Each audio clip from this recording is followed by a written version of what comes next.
गजा और इसराइल के दरमियान जो जंग जारी है उसको लेकर वेलफेयर पार्टी ऑफ इंडिया का एक प्रोग्राम हुआ है प्रेस क्लब में। मारूफ समाजी कारकुन डॉक्टर जान दयाल साहब मौजूद हैं।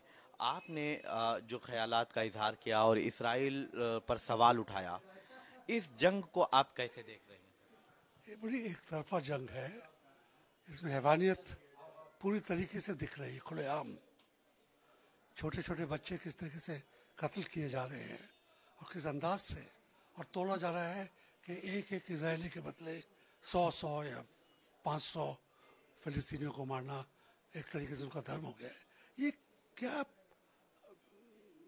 क्या इंसानियत का कत्ल करने के ऊपर एक बात आ जाती है। मेरे जो 4 सवाल हैं उसमें से 2 सवाल हिंदुस्तानियों के लिए हैं।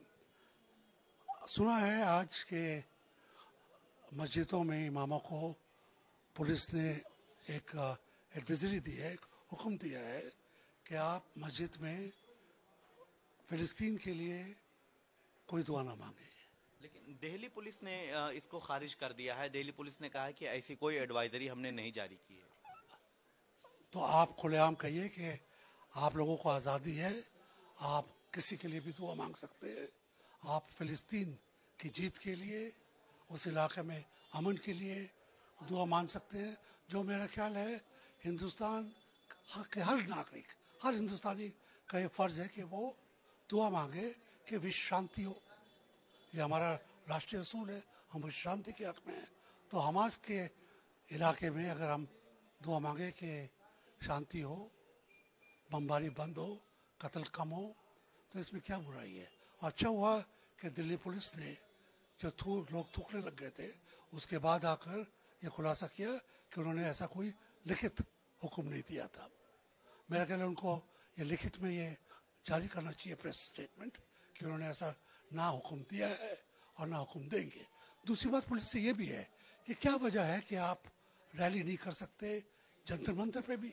वो छोटी सी जगह जहाँ पे आपने रैली करने की सबों को इजाज़त दी है, वहाँ पे हम फिलिस्तीनियों के मदद के लिए क्यों नहीं रैली कर सकते। ये भी हमारे लिए शर्म की बात है। तीसरी हमारे लिए शर्म की बात है जो हमारी सरकार का रवैया है। ये सरकार फिलिस्तीन, हम ये नहीं कह रहे कि आप फिलिस्तीनियों की गोद में बैठे हैं, मगर आप इजराइल की गोद में कैसे बैठे हुए हैं, क्यों बैठे हुए हैं। क्या इजराइल से आपकी कोई वॉर की संधि है कि आप उसका साथ देंगे और इजराइल आपका साथ देगा, या सिर्फ इस वास्ते कि आप इसको देखते हैं कोई इस्लामोफोबिक व्यू पॉइंट से। कोई वजह, इजराइल से आप हथियार खरीदते हैं, सबको पता है, मगर उसका ये मतलब नहीं है कि आपने अपना सारा जो मर्म है इजराइल के हाथों बेच दिया। मेरा ख्याल आज की तारीख में मोदी सरकार का ये फर्ज हो जाता है कि आप अपना जो विश्व ताकत है आपकी, जो G20 में आपने दिखाई दी, उसका इस्तेमाल करते हुए आप गाजा स्ट्रिप में शांति के लिए फौरन अपील कीजिए और काम कीजिए बाकी देशों के साथ मिलकर कि पीस प्रोसेस दोबारा शुरू हो पाए।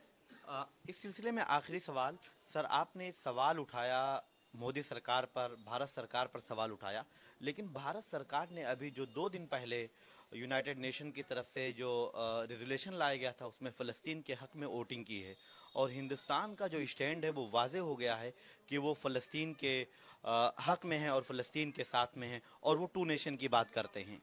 मगर जो मेन यूनाइटेड नेशंस का रेजोल्यूशन था, हिंदुस्तान ने उसमें हाँ ना कह के अपना जो एब्सटेंशन कर दिया, वहाँ पे उसकी नीयत साफ़ हो गई थी। तो मेरा ख्याल है अभी अपनी नीयत साफ़ है, उसको घड़ी घड़ी हमको बताने के लिए मोदी सरकार को और कुछ करना पड़ेगा। इंडिविजुअल अपील हिंदुस्तान की सरकार की तरफ से जानी चाहिए, हिंदुस्तान की जनता की तरफ से जानी चाहिए कि गाज़ा में शांति लाने के लिए फौरन स्टेप लिए जाएं, और पहला स्टेप ये है सीज़ फायर की जाए। इजराइल सीज़ फायर करे हॉस्पिटल्स पर अटैक करने के लिए, और हमास भी जब सीज़ फायर करेंगे तो सीज़ फायर दोनों तरफ से होनी चाहिए। शुक्रिया। जान दयाल साहब का साफ तौर पर कहना है कि गजा में जो जंग जारी है वो इंसानियत का कत्ल है, और भारत सरकार को इस सिलसिले में खुलकर बातचीत करनी चाहिए और सीज फायर रोकने के लिए एक बड़ा कदम उठाना चाहिए और दबाव बनाना चाहिए। भारत एक्सप्रेस के लिए मैं निसार अहमद खान, दिल्ली।